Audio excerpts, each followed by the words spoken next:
Welcome to In the Cut, the show that gets you up close and personal with BN and our community.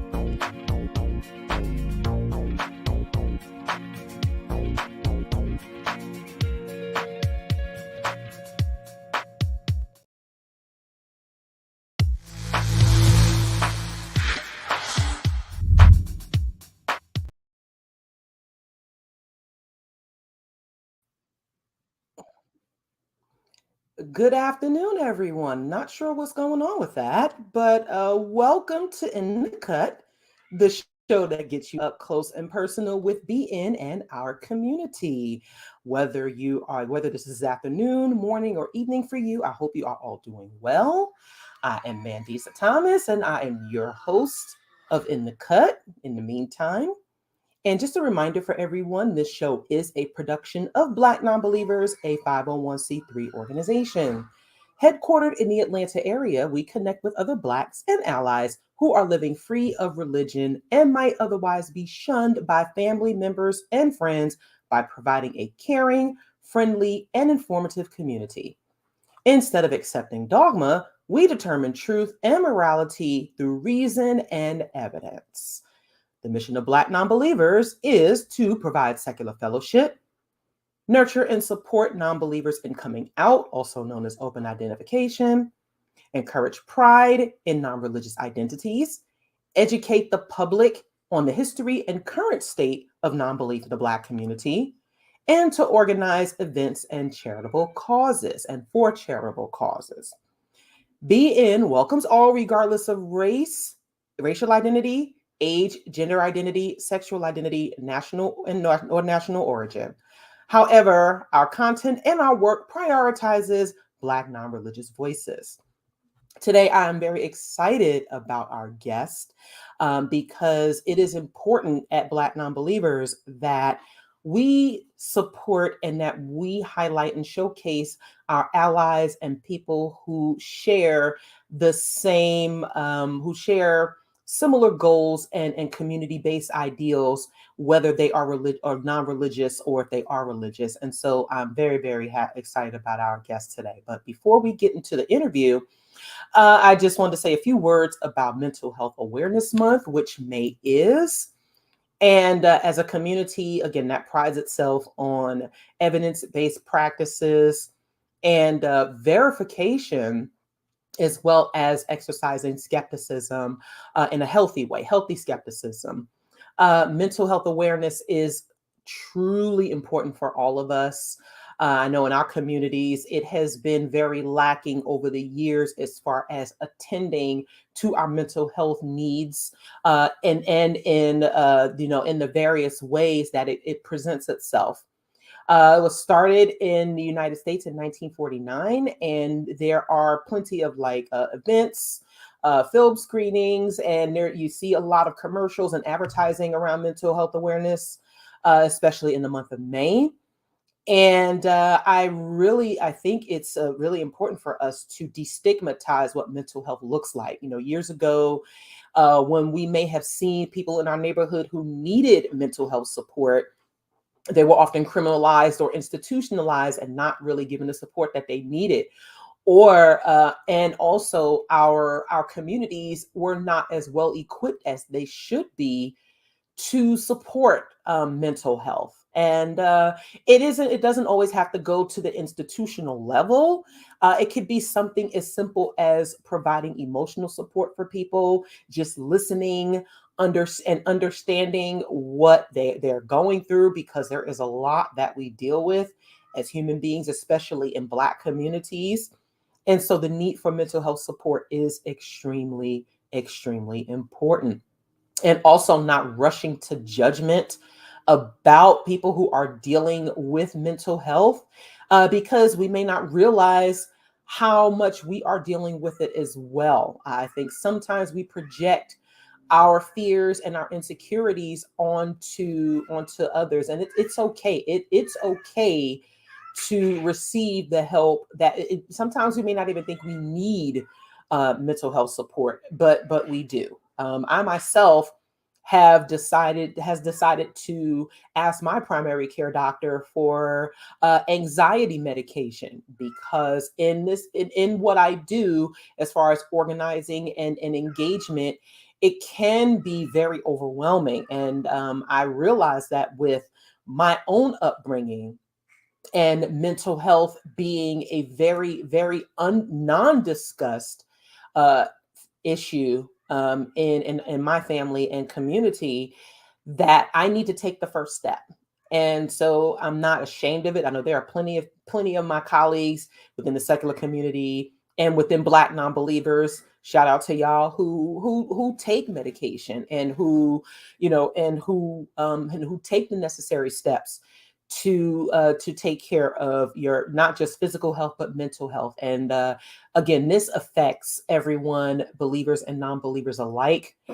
And so it is important for us to continue to dissect, analyze, and also look for solutions for ourselves and for our communities, if you can help those who need it. And I know there are plenty of resources and links.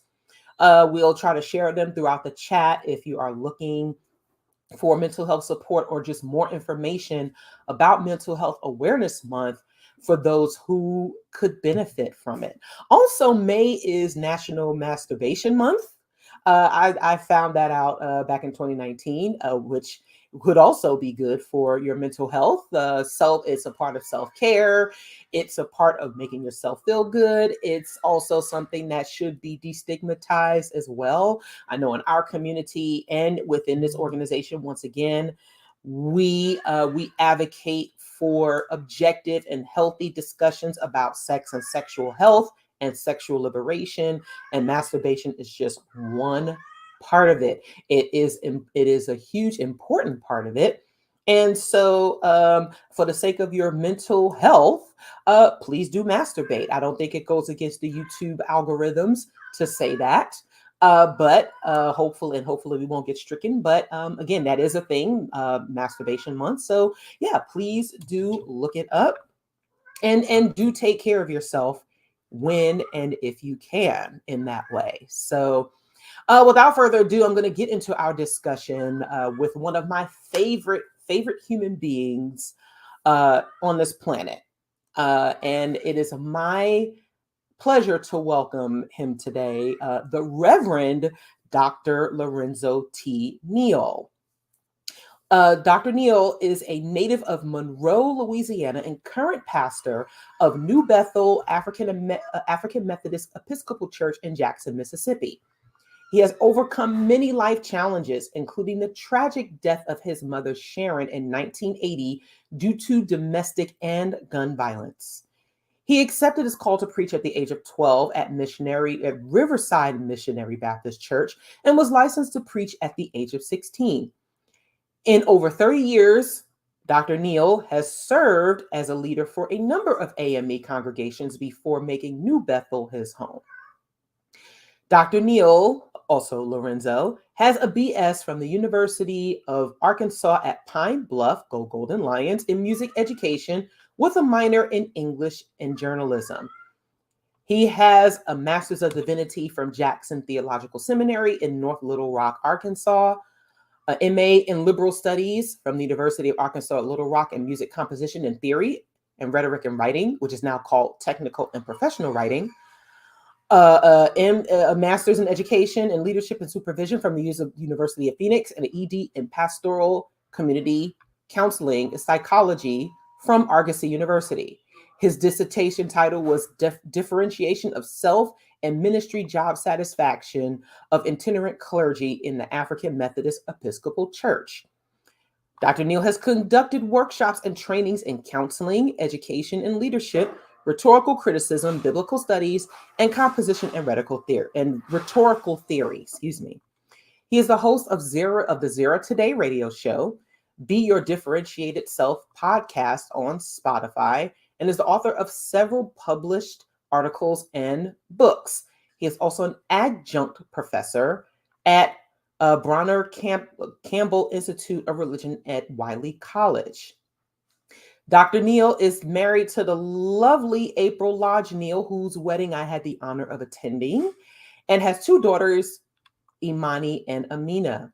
He was also a speaker at BN's fifth anniversary in 2016 after interviewing me for the Zera Today show in 2013.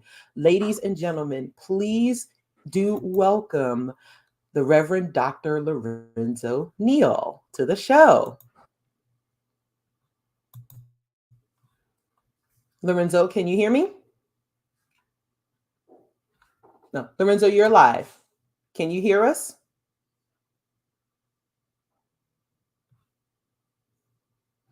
Uh-oh, Lorenzo, I don't think we can hear you. Okay, we're gonna give Lorenzo a little time to the technical rehearsals always work, but we're not sure what's going on here. But can you hear me, Lorenzo?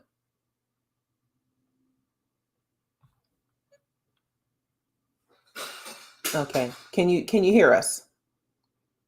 Can you say something, Lorenzo?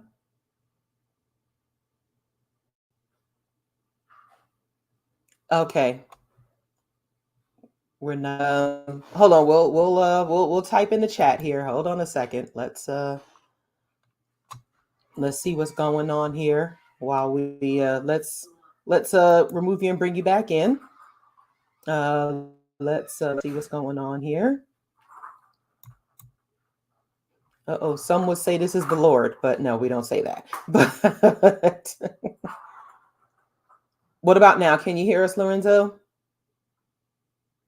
No? Okay. Wow. Someone may not want us to do this interview here, but I'm not sure what's going on.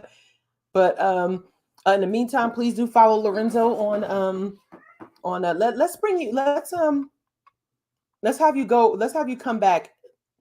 Can you hear? Oh goodness. So ladies and gentlemen, folks, we have Lorenzo here, but we are let's let's take you back out and bring you back in and see how that works. Um or if you want to, if you yeah, okay. So we're going to try to fix the technical issues here. I'm not sure what's going on, but we'll try to have Lorenzo come on back in so that we can do this interview, because we really, really would like for you to hear what he has to say, because he is really really a dynamic human being. But in the meantime, just an announcement that the conference on death, grief, and belief is now offering a $25 discount. Back in April, they were offering $50 off, but now they do have a $25 discount off of general admission. So if you are still interested in attending that conference, it is virtual from July 8th through the 9th. And so please do sign up. Speakers include myself, Dave Warnock, and more. So that link will be shared in the chat when we get to the events portion of the show.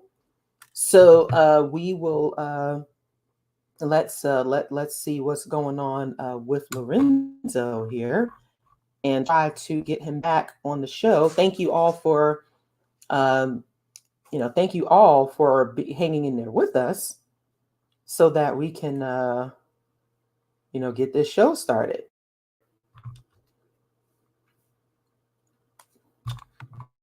Okay, we are going to mute for a moment.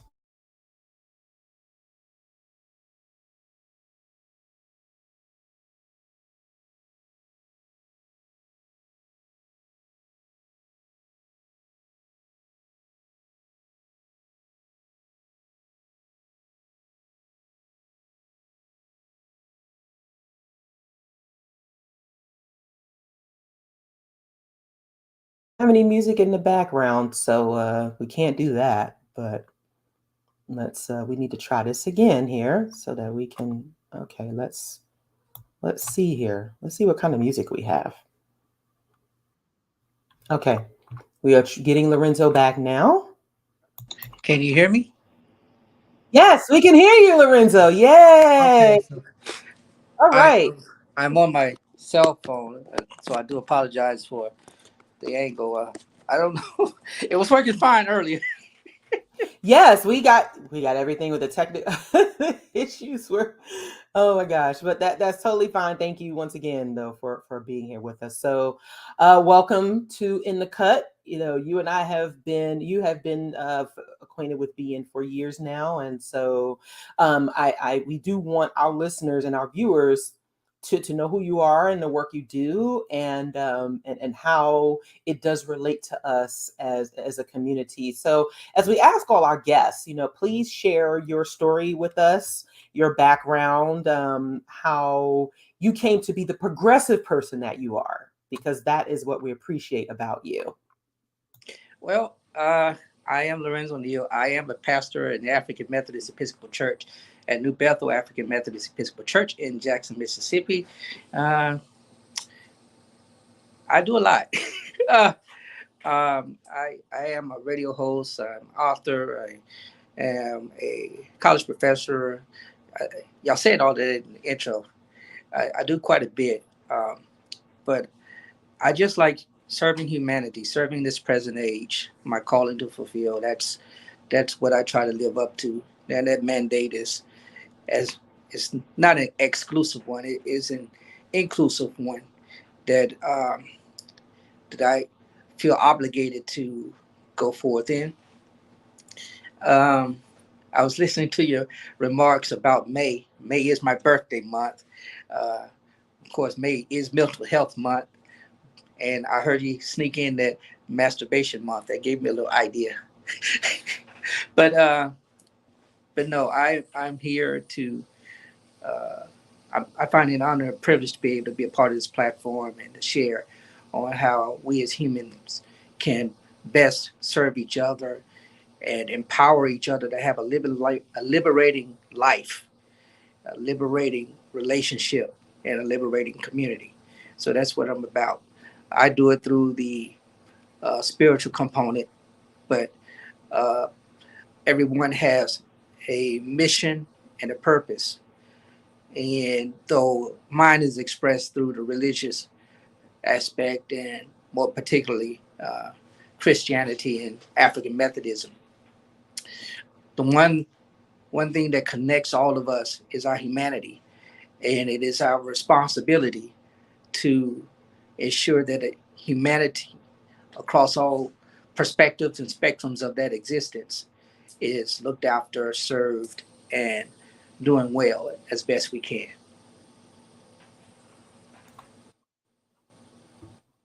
Thank you for that, Lorenzo. So did you have what was your background, like your upbringing? Was it like a fundamental Christianity? Was it really strict, conservative?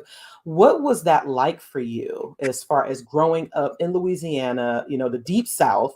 Yeah. Um, and what was life like, or daily life, or even your church upbringing like for you?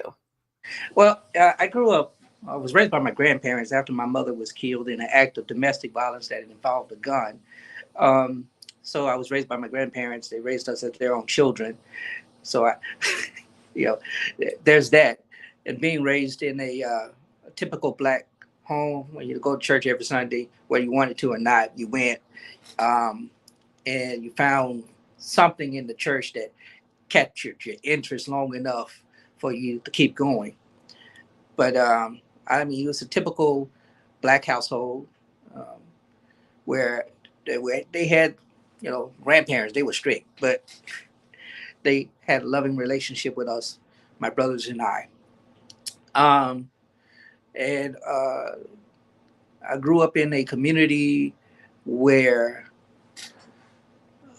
everybody was a part of your village. So in that context, my neighbors up the street, around the corner, knew all about us. Had a hand in spanking, whooping us when we needed to be whooped. you know, Including school bus drivers, school bus principal. Uh, very, very, uh, very much a village in it, in how it was. So that environment is where I grew up. Most people ask, my father is a minister, though I wasn't raised around him. Most people are, well, did you follow your dad in preaching? And like, no, this was individual. decision. I've been told my mother knew I was going to be a preacher. I know all my grandparents and my great grandparents, both sets, knew I was going to be a preacher, and they said it to their dying day. And they were excited. The ones who were still alive when I was preaching were excited that I did that, and still make them proud, I hope. So it was a very loving environment. Stern, but that's, when you're raised by your grandparents, of course they're gonna be stern anyway. But it was wonderful, loving, nourishing.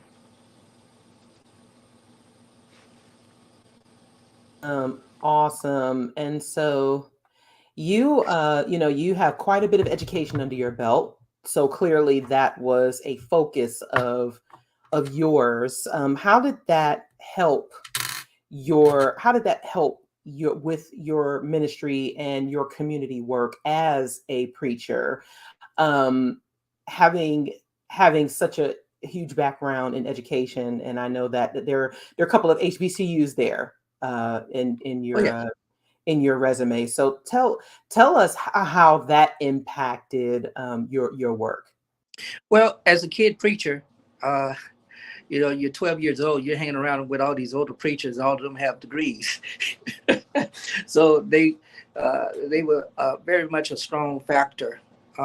Most of the clergy that I was around at the young age, they had this all about them that I was amazed not just by how they articulated their words. Of course, black preachers we have a certain it's like our own little dialect. If you listen to it, we have this way of articulating and enunciating our words and all of that. I just did it without even realizing it. But most of the clergy I was around were educated. And my neighbor, who was also my piano teacher, Miss Laverne Reese, the Lord rest her soul, um, they all instilled this idea of education um, that was very much important. And I was able to be around some very prominent people um, that, again, I saw how education helped them and the emphasis that they placed on it. So it was very much a driving factor. And I just, in so many words, followed the example of so many black heroes that I knew, Dr. Martin Luther King, and not that I knew, but knew of, followed their example as a preacher. This is the way I was, I thought, if you're going to be a preacher, you need to be educated. You can't just hoop and holler, though that works for some people. But the ones that I grew up around, they had the education, and they made sure that I did. So my junior and senior year in high school, I'm in I'm in the local Bible college in the evenings going to class. So while I was learning Spanish and English in the evenings, I'm learning Koine Greek and Hebrew, as well as being in the marching band too. So uh, they, I had that strong component of education, and going to an HBCU, the Arkansas Pine Bluff, that was even more reinforced. That it was very pertinent that you have that facet. So just I was a nerd. I was trying to get a graduate degree at 17.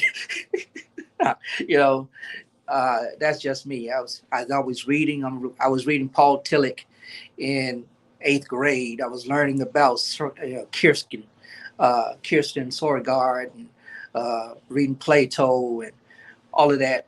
I'm reading this kind of stuff, Kant, in junior high and high school, because the pastors that I grew up around, they were educated like that.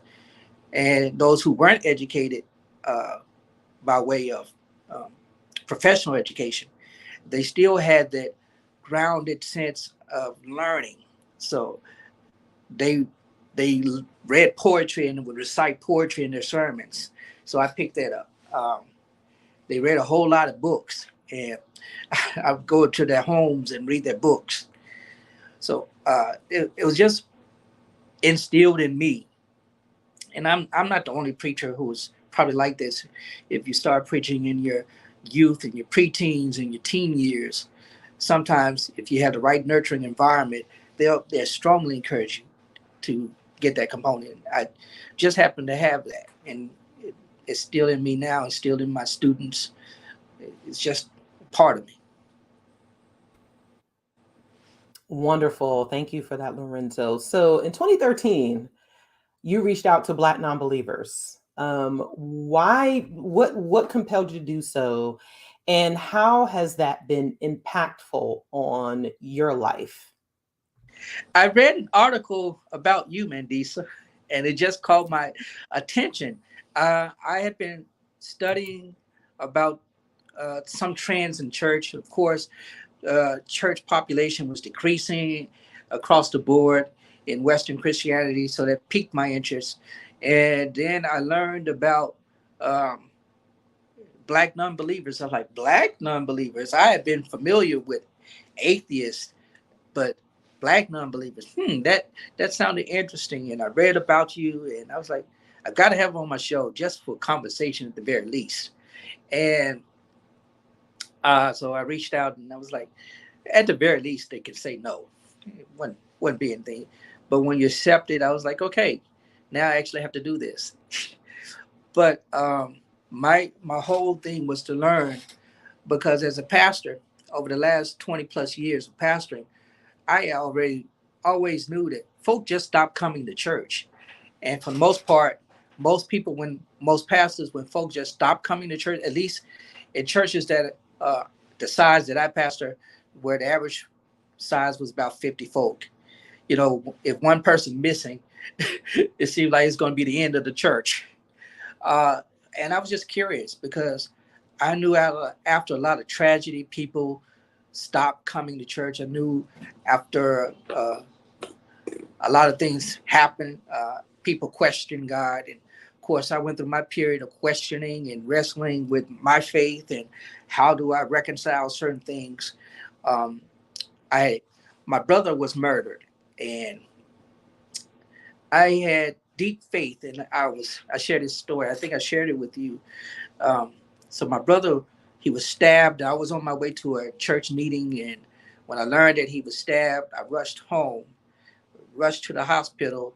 And me being this great man of faith who believed in healing and all of that, I went and I laid hands on my brother. And I just knew by laying hands on my brother that life would come back and he would be healed.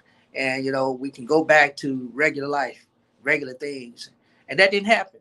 And when it didn't happen, uh, I was questioning so much. And so I had to readjust my perspective of faith and all of that. And it was challenging, but it helped me gain more insight to me as a human, the vulnerability that I have when it comes to how sometimes our religious faith disappoints us, and when we experience suffering, and we're not able to articulate that in the religious component, things like that.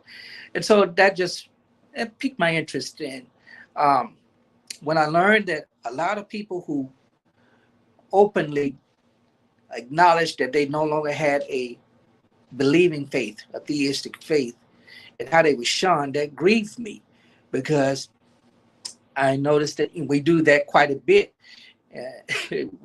We shun people once they get out of our um, idea of what they're supposed to be. Everybody Black is supposed to be, we're supposed to be monolithic. We all supposed to go to church. We all supposed to go to the right church. We all supposed to have some type of salvific experience, so that when they ask not just what church you go to, but how you saved, stuff like that, you have an answer for it.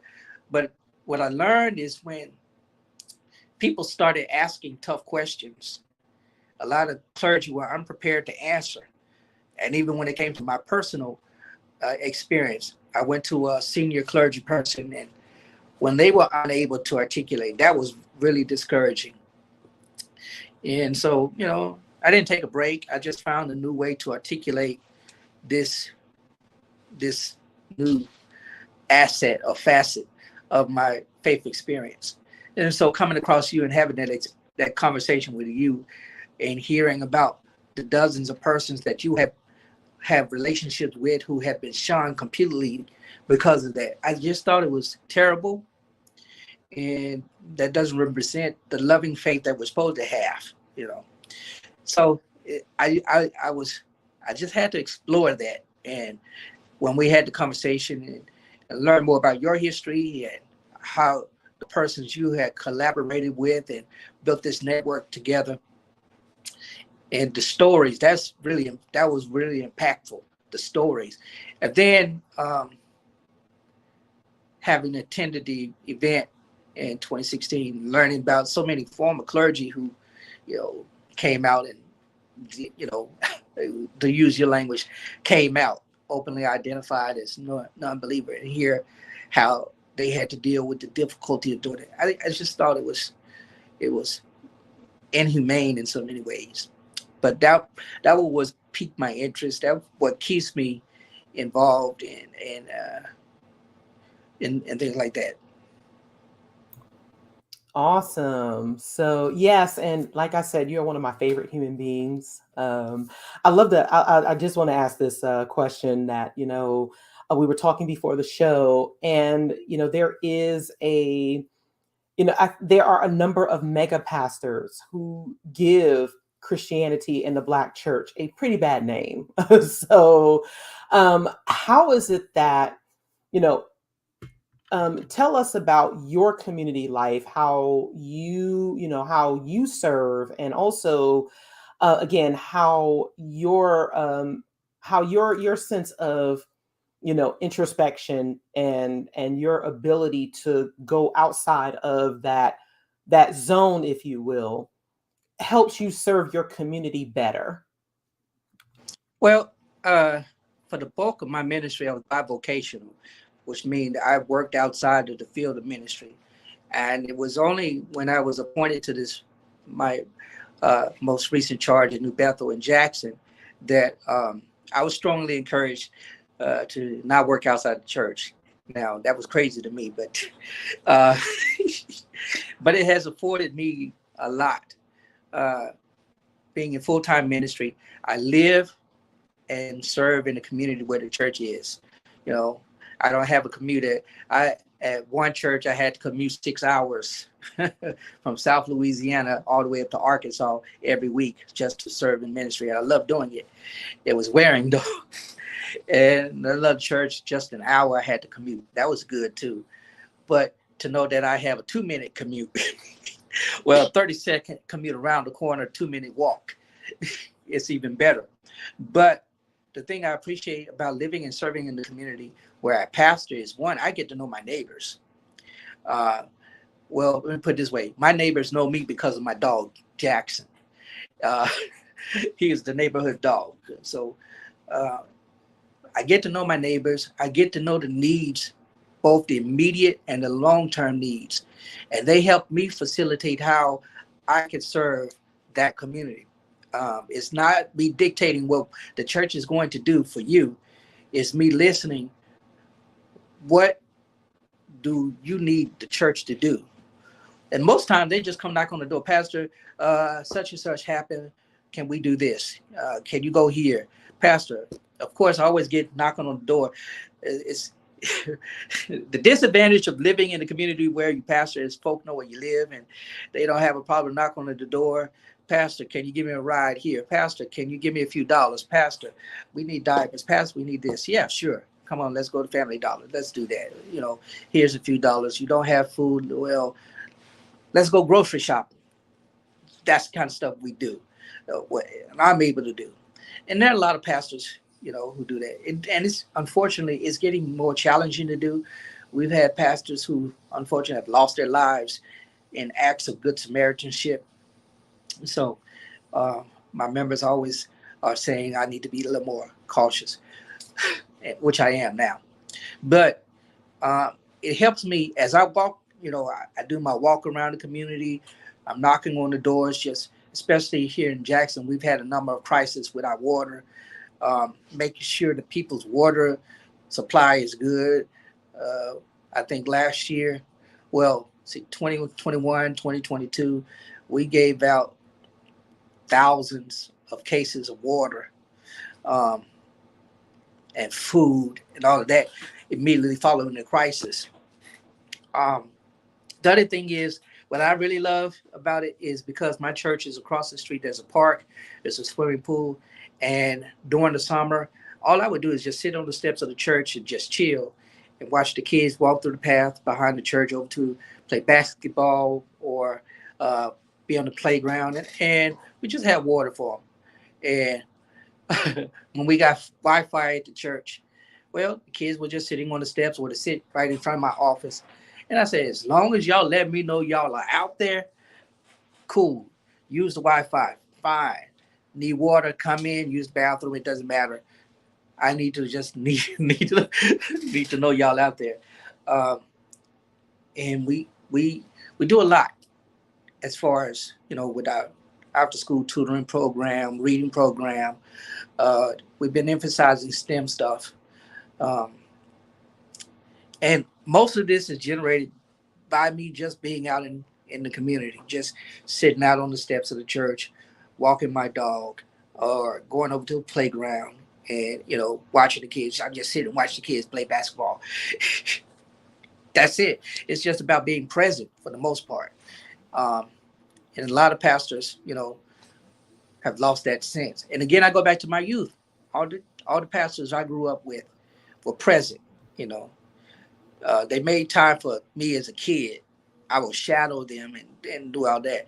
Uh, and that was the old time, and I still have that embedded in my as part of my ministry essence and existence. It's what I have to do. So even if I go to a larger church, if there are thousands of people, the way I function in ministry will be the same. At least I try to maintain the same.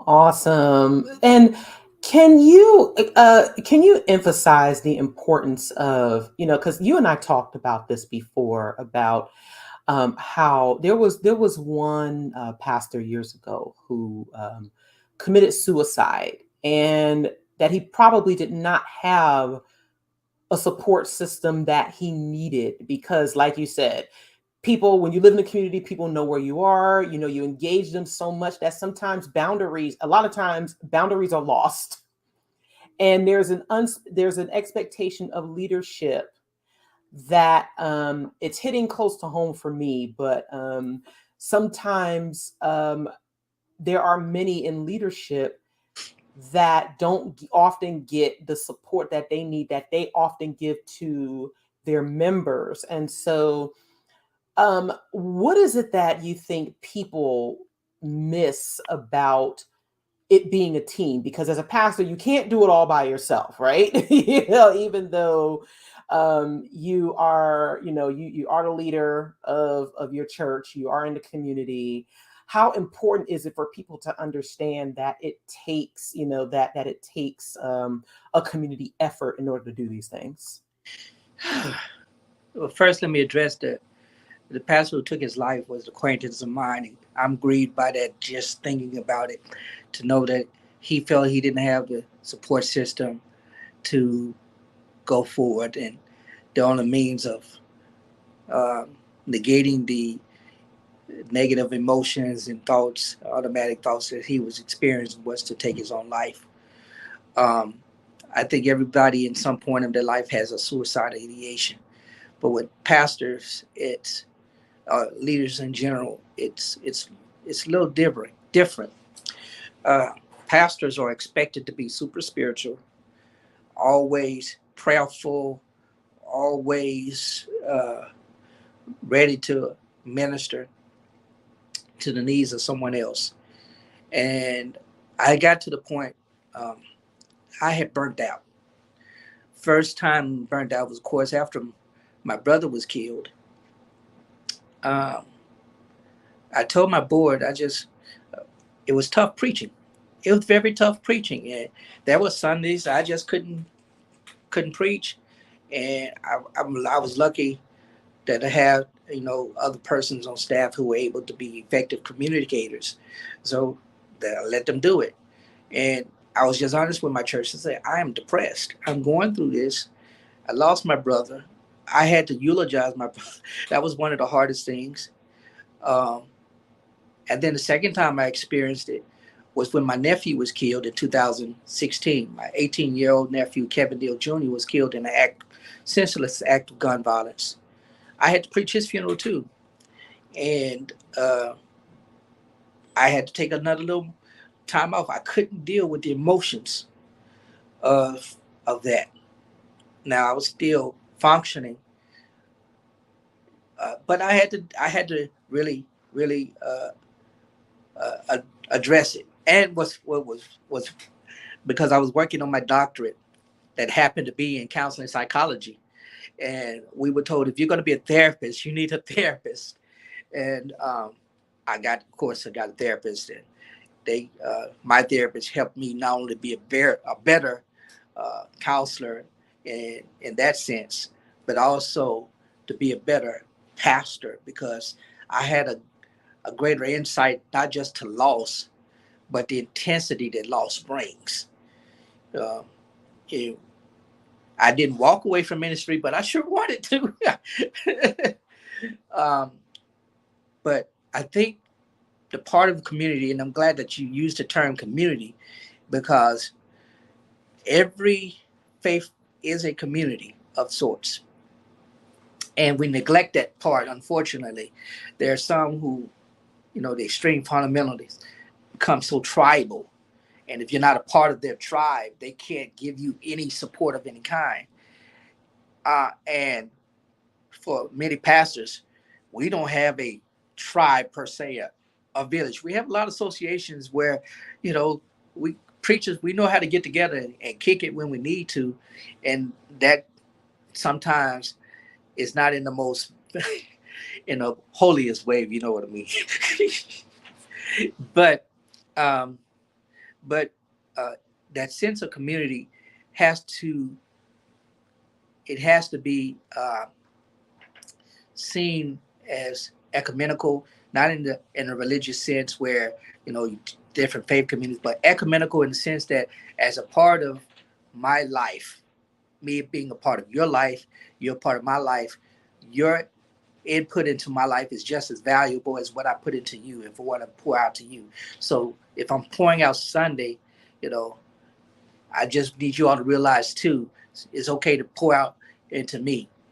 And sometimes that they do, most times I've learned in the Black church experience that is being expressed by, cooking for the pastor, making sure the pastor has food, and old school. And my membership still thinks that way. So I eat pretty good. But now they're beginning to see, when I was wrestling after I had divorced, that was one, after I was divorced, and the faith community was saying, you're not supposed to pastor. You can't pastor, you're divorced. But the members were like, no, we support you. We understand that's part of life. So we got you. If they don't, we got you. And that was very valuable. And even in the local congregation that I serve now, they're the same way.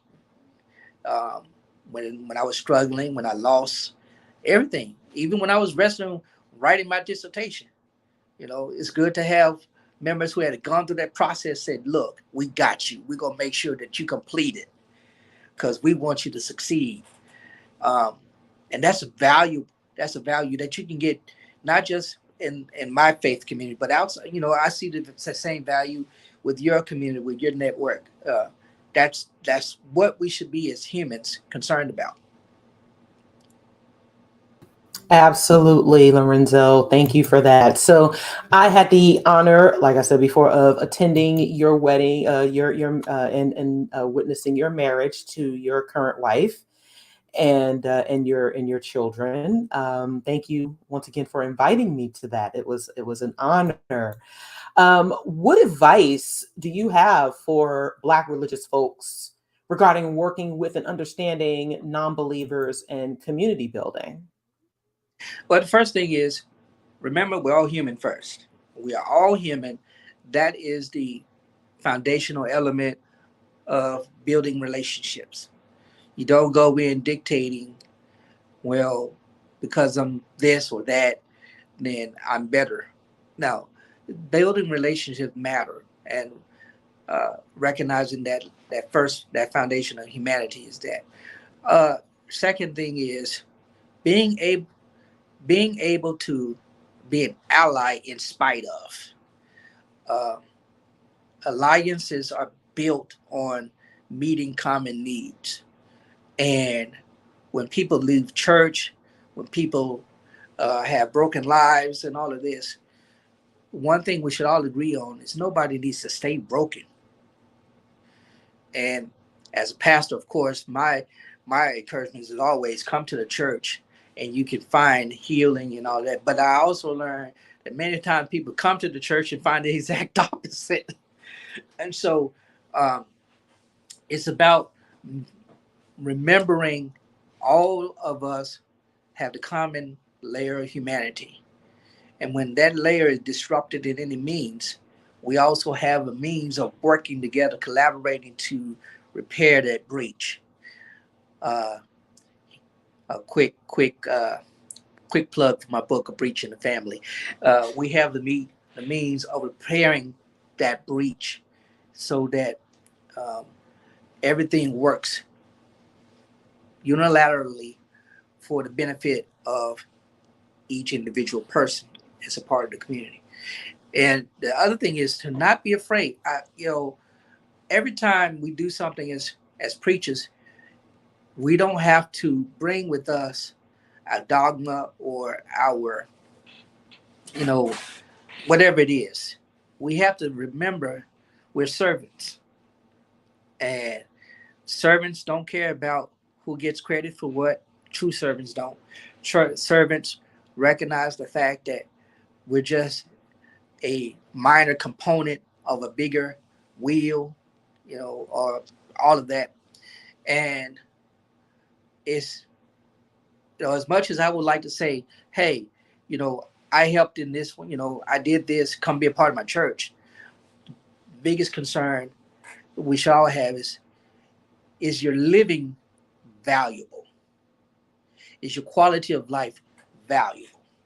If working together with non-believers is going to help increase the quality of life, the value of life, and the meaning of life for an individual, then we should be about it. We could put all the qualms aside. And I know some of my more fundamental persons are going to counter what I say, like, no, you know, if you're not preaching to them and inviting them to Christ, then you're not doing your job. Well, I'm serving like Christ, which is my job. That's my primary job. The secondary job is the oral component, the proclamation. But the primary one is service, being a servant, and finding a way to help improve the lives of individuals. And there's no religious component to that. That's just a human thing. You are absolutely right about that, Lorenzo. And I just need to give a shout out to those who have been in my corner, like yourself, Cynthia, who is in the chat, Kelly, who is here, Sharon, Candace. You met Candace at the 5th anniversary. I know Hey, there have been many. Yeah, there are quite a few people who you've connected with, which is great, and I think that has been one of the best parts of doing this work for me is being able to engage religious leaders like yourself who are not fundamental in their work and their practice. That it is a collaborative and it isn't contingent upon whether we believe the same things or not. So that has been one of the best things. That is why you are one of my favorite human beings, and I hope that this interview helps Lorenzo become one of your favorite human beings. And so I appreciate you joining us today. I know you got a busy schedule today, and again, thank you so much for joining us, and we hope to have you back on the show again. thank you for the opportunity. And I want to make clear, though, for those Christians or faith leaders who are watching, though I did not explicitly use religious language, um, I do want y'all to know I still say I still save. I'm just kidding. No, but I I'm grateful for the opportunity. I hope more people of faith uh, look upon what's happening in our churches and the religious experience here in the West and in the United States, and see a greater need and go serve this present age, our calling to fulfill. Awesome. That is so great. Thank you once again, Lorenzo, for being here with us. And we'll hope to see you again on the show. Likewise, thank you. All right, everyone. Thank you once again to Lorenzo for being on the show, and Dr. Neal, rather. Please do follow him on Instagram. That has been shared in the chat. So please do follow Lorenzo and Dr. Neal. I keep saying that. Lorenzo is such a good friend of mine, but I think it's important that that we do value those relationships with people, with human beings who really do care about things the same way that we do, and who can acknowledge that there are similarities in the flaws that we find in religion and even as human beings, but that we can still work together. So thank you all so much for that. So now we are at the part of the show where we have upcoming events and reminders. On May 14th, Dr. Leo Igwe, legendary humanist activist from Nigeria, will be speaking in Atlanta. The local event is presented by BN, the Atlanta Free Thought Society, and the Ethical Humanists of Atlanta. It will also be streamed online, so you can register via Zoom. We are just asking for a $10 suggested donations, although no one will be turned away for lack of funds. You can contribute what you can. This will help with costs as well as Dr. Igwe's work in Nigeria and abroad. That link will be shared in the chat. Also, on June 3rd and 4th, BN of Detroit and Chicago will be tabling at the annual Motor City Black Age of Comics Convention in Detroit. If you are in the area and you are members, or if you are in Chicago and you plan on going, your assistance is needed with tabling. Cynthia will be there live on location with a special episode of In the Cut. So please do find out more with the links that will be shared in the chat. Admission is just $5. And we do need your assistance with tabling for BN. So please do check that out. And please do reach out to myself, Cynthia, or Kelly with more information. Also on June 17th, from 5 to 9 p.m., BN will be tabling at the annual Clayton County Juneteenth Freedom Festival in Jonesboro, which is in the Atlanta area. Assistance will be needed for tabling. This is a free event, so you just need to come out and help support us, or just come out and celebrate Juneteenth with us. That information will be shared in the chat as well. And as I said earlier, the 2023 Conference on Death, Grief, and Belief is now offering a $25 discount on general admission tickets. The code is MD50, MD50, and it will take place online from July 8th through July 9th. Speakers include Dave Warnock, myself, and more. Please do register today with the code MD50. That is off of general admission. You get $25 off. And as always, as new events are created, we will keep you posted on the show and through social media. Just a reminder that the scholarship applications through the Secular Student Alliance are available. If you are a high school or college student, or if you know any high school or college students, please encourage them to apply. The deadline is July 31st. You can apply through the website for the Secular Student Alliance. Black Nonbelievers is co-sponsoring the Hurston Scholarship, which is named after famed free-thinking author Zora Hurston. So please do encourage people to apply and support our work for the scholarship. BNCCon 2023 is still available for booking. We will be on the new Carnival celebration. The convention will take place in its entirety from November 4th through the 13th, and our sale dates are November 5th through the 12th. Our featured speakers will be Matt Dillahunty, Candace Gorham, yours truly, Cynthia McDonald, and more. Deposits are still required, but flexible payment plans are still available. You can go to the website to learn more. Also, if you are looking for a great gift to give at any time of the year, pick up a copy of Name Dropping, which is a creation of former ITC guest Deanna Williams and her friend Jesus Reyna. Name Dropping is the frustratingly fun movie card trivia game. Please do click on the link to purchase today. This wraps up In the Cut for today. Sorry for the technical glitches and difficulties. We hope you enjoyed the show regardless, and that you will join us again. As a reminder, we air every first and third Saturday of each month. Please like this video, share, and subscribe to our YouTube channel. Follow us on Facebook at Black Nonbelievers, Instagram at B Nonbelievers Inc., and Twitter at B Nonbelievers, where the B and the N are capitalized. And once again, please do subscribe to our YouTube channel. We appreciate everyone who has subscribed, especially this year. Keep giving us those watches and those likes and subscribes so that we can get to the point where we can monetize our content and monetize our channel. Thank you once again for supporting this platform.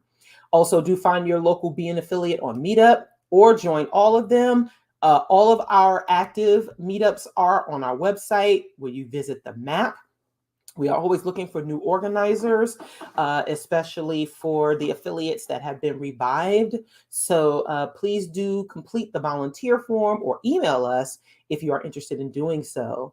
And of course, we rely on your financial support. So please do make your tax-deductible donation at blacknonbelievers.org. And if you want to represent us even more, you can get your swag, your t-shirts, your hoodies, mugs, shot glasses, and more from our online store. Take care. We will see you next time. Enjoy the rest of your day.